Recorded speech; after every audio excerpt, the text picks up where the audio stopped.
നിയമനിർമ്മാണ സഭയിൽ കൈക്കൂലി വാങ്ങുന്ന ജനപ്രതിനിധികൾക്ക് പരിരക്ഷയില്ലെന്ന് സുപ്രീം കോടതിയുടെ സുപ്രധാന വിധി. ചീഫ് ജസ്റ്റിസ് DY ചന്ദ്രചൂഡ് അധ്യക്ഷനായ 7-അംഗ ബെഞ്ചിന്റേതാണ് വിധി.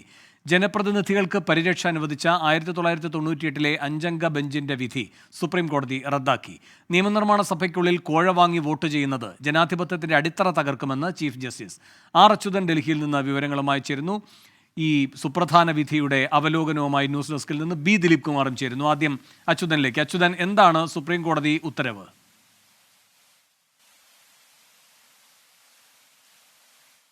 1998 സുപ്രീം കോടതി വിധി അത് പുനഃപരിശോധിച്ചുകൊണ്ടാണ് ആ വിധി പൂർണ്ണമായും റദ്ദാക്കി ഇപ്പോൾ ഈ 7-അംഗ ബെഞ്ച് ചീഫ് ജസ്റ്റിസ് DY ചന്ദ്രചൂഡിൻ്റെ അധ്യക്ഷതയിലുള്ള ഭരണഘടനാ ബെഞ്ച് പുതിയ വിധി ഇതുമായി ബന്ധപ്പെട്ട ഇപ്പോൾ പ്രസ്താവിച്ചിരിക്കുന്നത്. ഇതിൽ പ്രധാനമായും ചൂണ്ടിക്കാട്ടുന്നത് ഈ നിയമനിർമ്മാണ സഭയ്ക്കുള്ളിൽ ഇത്തരത്തിൽ കോഴ വാങ്ങിച്ച വോട്ട് ചെയ്യുന്നതോ അല്ലെങ്കിൽ പ്രസംഗിക്കുന്നതോ ആയ കൃത്യങ്ങൾ അത് ഈ പ്രോസിക്യൂഷൻ നടപടികളുടെ കീഴിൽ വരുന്നതാണ്. അവർക്ക് യാതൊരു തരത്തിലുള്ള പരിരക്ഷയും ലഭിക്കുകയില്ല. കാരണം നിയമനിർമ്മാണ സഭ ഒരു കൂട്ടായ പ്രവർത്തനത്തിൻ്റെ ഇടമാണ്. അവിടെ ഇത്തരത്തിൽ പ്രവർത്തിക്കുമ്പോൾ അത് ഈ ജനാധിപത്യത്തിൻ്റെ അടിത്തറ തകർക്കുന്ന ഒരു പ്രവൃത്തി കൂടിയെന്നാണ് ചീഫ് ജസ്റ്റിസ് DY ചന്ദ്രചൂഡ് ഈ വിധിയുമായി ബന്ധപ്പെട്ട് പരാമർശിച്ചിരിക്കുന്നത്. അച്യുതനാണ് ഡൽഹിയിൽ നിന്ന് സുപ്രധാനമായ സുപ്രീം കോടതി ഉത്തരവിന്റെ വിശദാംശങ്ങൾ നൽകിക്കൊണ്ടിരിക്കുന്നത്. ദിലീപ് കുമാറും ചേരുന്നു ന്യൂസ് ഡെസ്കിൽ നിന്ന്. ദിലീപ്, ഈ പാർലമെന്ററി ജനാധിപത്യ സംവിധാനവുമായി ബന്ധപ്പെട്ട് എത്രമാത്രം പ്രാധാന്യമുള്ള ഒരു ഉത്തരവാണ് ഇപ്പോൾ സുപ്രീം കോടതിയിൽ നിന്ന് വന്നിരിക്കുന്നത്? വേണു, വളരെ സുപ്രധാനമായ വിധിയാണ് സുപ്രീം കോടതിയുടെ ഭാഗത്ത് നിന്നുണ്ടായിരിക്കുന്നത്.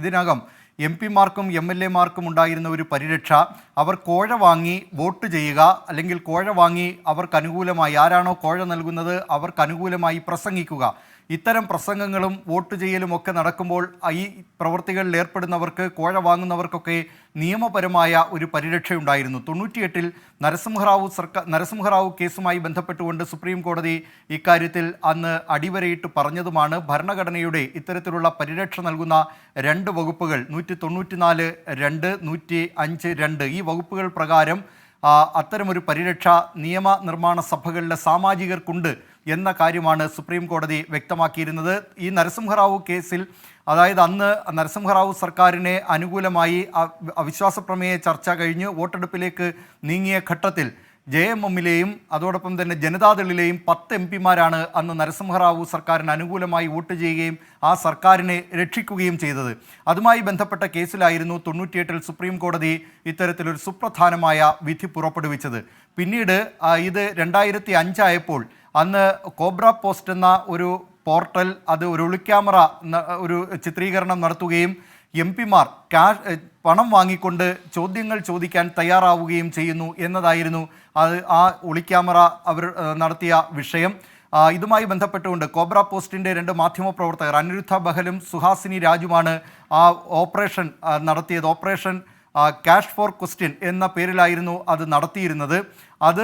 പിന്നീട് സുപ്രീം കോടതി ഇതുമായി ബന്ധപ്പെട്ട കാര്യങ്ങളൊക്കെ പരിശോധിക്കുകയും മാത്രമല്ല അതിനു മുമ്പ് തന്നെ പാർലമെൻറ്റ്, ഇത് വിവാദമായപ്പോൾ തന്നെ പാർലമെൻറ്റ് ഈ 10 അംഗങ്ങളെ, ലോക്സഭാംഗങ്ങളായ 10 പേർ, രാജ്യസഭയിൽ നിന്നുള്ള ഒരാൾ ഉൾപ്പെടെ 11 പേരെ സഭാംഗത്വത്തിൽ നിന്ന് പുറത്താക്കുകയും ചെയ്തു. അത് ഒരു അസാധാരണമായ നടപടിയായിരുന്നു. അത്രയും പേരെ ഒരുമിച്ച് പുറത്താക്കുക ഇന്ത്യൻ പാർലമെൻറ്റിൽ നിന്ന് എന്നുള്ളത്. അത്തരത്തിൽ ഒരു വിവാദം വന്നതിന് പിന്നാലെ തന്നെ കേസ് കോടതിയിലെത്തുകയും ചെയ്തിരുന്നു. അന്ന് സുപ്രീം കോടതി ഈ അംഗങ്ങൾക്ക്, അതായത് രാജാ രാംപാൽ അടക്കമുള്ള അംഗങ്ങളാണ് സുപ്രീം കോടതി അന്ന് സമീപിച്ചിരുന്നത്. BSP അംഗമായിരുന്നു രാജാ രാംപാൽ. അന്ന് സുപ്രീം കോടതി ഈ പുറത്താക്കൽ നടപടിയെ ശരിവെക്കുകയാണ് ചെയ്തത്. മാത്രമല്ല മാധ്യമപ്രവർത്തകരുമായി ബന്ധപ്പെട്ട കേസിൽ അവർക്കെതിരെയും നേരത്തെ കേസെടുത്തിരുന്നു. പക്ഷേ ഈ കേസ് ഒഴിവാക്കണം എന്നാണ് സുപ്രീം കോടതി അന്ന് നിർദ്ദേശിച്ചിരുന്നത്. അത് മാധ്യമപ്രവർത്തനത്തിൻ്റെ ഭാഗമാണ് ഇത്തരം കാര്യങ്ങൾ പുറത്തു കൊണ്ടുവരുന്നത് എന്നായിരുന്നു സുപ്രീം കോടതി അതിനാധാരമായി ചൂണ്ടിക്കാട്ടുകയും ചെയ്തിരുന്നത്. ഇപ്പോൾ ഈ സുപ്രീം കോടതി ഈ കേസ് പരിശോധിക്കാൻ ആധാരമായിട്ടുള്ള വിഷയമെന്ന് പറയുന്നത് ജാർഖണ്ഡ് മുക്തി മോർച്ചയുടെ തന്നെ മറ്റൊരു നേതാവായിട്ടുള്ള സീതാ സോറൻ, അത് 2012 രാജ്യസഭാ തെരഞ്ഞെടുപ്പിൽ എതിർ സ്ഥാനാർത്ഥിക്ക്, JMM നിർദ്ദേശിച്ച സ്ഥാനാർത്ഥിക്ക് എതിരായിട്ടുള്ള സ്ഥാനാർത്ഥിക്ക് അനുകൂലമായി വോട്ട് ചെയ്തു എന്ന് ചൂണ്ടിക്കാട്ടിയൊരു വിവാദം വരികയും അത് ജാർഖണ്ഡ് ഹൈക്കോടതി അതിൽ ഈ കുറ്റപത്രം നൽകിയത് ശരിവെക്കുകയുമാണ് ചെയ്തത്. കുറ്റപത്രം നൽകാൻ അവകാശമില്ല എന്നായിരുന്നു സീതാ സോറൻ വാദിച്ചിരുന്നത്. കാരണം നേരത്തെ തന്നെ ഇക്കാര്യത്തിൽ നിയമപരിരക്ഷയുണ്ട്. ആ പരിരക്ഷയുടെ അടിസ്ഥാനത്തിലാണ്. മാത്രമല്ല, തൻ്റെ ഭർത്തൃപിതാവ് ഷിബു സോറനെ നേരത്തെ നരസിംഹറാവു സർക്കാരിൻ്റെ കാലത്തെ ഈ അവിശ്വാസ പ്രമേയവുമായി ബന്ധപ്പെട്ട കേസിൽ കുറ്റവിമുക്തനാക്കുകയും ചെയ്തിട്ടുണ്ട്. അതുകൊണ്ട് തനിക്കെതിരെയും കേസെടുക്കാൻ പാടില്ല എന്നായിരുന്നു സീതാ സോറൻ വാദിച്ചത്. സുപ്രീം കോടതി ഇക്കാര്യം പരിശോധിക്കുകയും നേരത്തെ വിധി പുറപ്പെടുവിച്ചത് 5 അംഗ ബെഞ്ചായതിനാൽ 7 അംഗ ബെഞ്ചിന്റെ പരിഗണനയ്ക്ക് ഈ കേസ് വിടുകയുമായിരുന്നു ചെയ്തത്. ഇപ്പോൾ 7 അംഗ ബെഞ്ചാണ്, ചീഫ് ജസ്റ്റിസിന്റെ നേതൃത്വത്തിലുള്ള DY ചന്ദ്രചൂഡിന്റെ നേതൃത്വത്തിലുള്ള 7 അംഗ ബെഞ്ചാണ് ഇപ്പോൾ ഇത്തരത്തിലുള്ള ഒരു പരിരക്ഷയും നിയമസഭ പാർലമെന്റ് അംഗങ്ങൾക്ക് ഇല്ല എന്ന കാര്യം വ്യക്തമാക്കിയിരിക്കുന്നത്. ശരി, വോട്ടിനും പ്രസംഗത്തിനും കോഴ വാങ്ങുന്നത് കുറ്റകരമെന്ന് സുപ്രീം കോടതി പറഞ്ഞിരിക്കുന്നു.